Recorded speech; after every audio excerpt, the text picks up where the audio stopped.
Vishwak same గారిని మాట్లాడవలసిందిగా request చేస్తున్నాము. అందరికీ నమస్తే. నేను ఇక్కడ రావడానికి అసలు వీడికి సినిమాకి సంబంధం ఏంది అనుకోవచ్చు మీరు. ఒక రీజన్ చాలు నేను రావడానికి ఇక్కడ, మీకు తెలుసు అది. అన్నని చూడడానికి ఎన్నిసార్లు ఛాన్స్ వచ్చినా వదులుకోనది.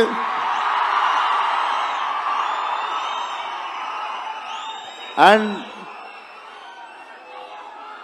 చెప్పి కొట్టుళ్ళ కిక్ వేరు ఉంటుంది. సిద్ధు చెప్పి చేసిండి పని. సిద్ధు నాకు తెలిసి నువ్వు ఈ సినిమాని ఎంత నమ్మినావు. మనోడు లేస్తే పడుకుంటే తింటే నిద్ర మధ్యలో, నాకు తెలిసి నిద్ర మధ్యలో కూడా డైలాగులు చెప్తుంటాడు అనుకుంటా. ఒకటే సినిమా నమ్మిండు. నేనైనా 2-3 సినిమాలు చేస్తుంటా 2-3 years లో. It's not a joke. Career ని పక్కన పెట్టి ఒకటే సినిమాని అంత లాంగ్ టైం నమ్మడం. నాకు తెలిసి Tillu is a cult character అని నేను చెప్పినుండే టిల్లు కూడా మన సినిమా చూసి. Tillu is a therapist we all need once in a while in life. So Tillu keeps coming.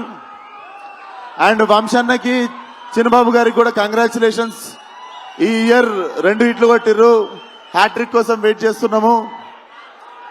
And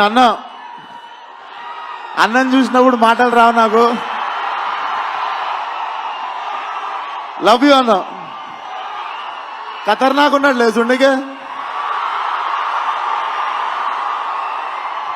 so congratulations to the whole team. And Siddhu once again,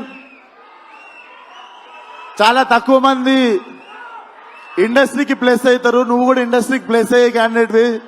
చాలా మందికి ఇండస్ట్రీ ప్లేస్ అయితే ఇండస్ట్రీకి ప్లేస్ అయ్యే టాలెంట్ కొంతమంది ఉంటారు. నిజంగానే కారణ జన్ముడు మనోడు. So waiting for Tillu cube. All the best to the whole team. జై NTR. Thank you so much Vishwak. Thank you and congrats for Gaami.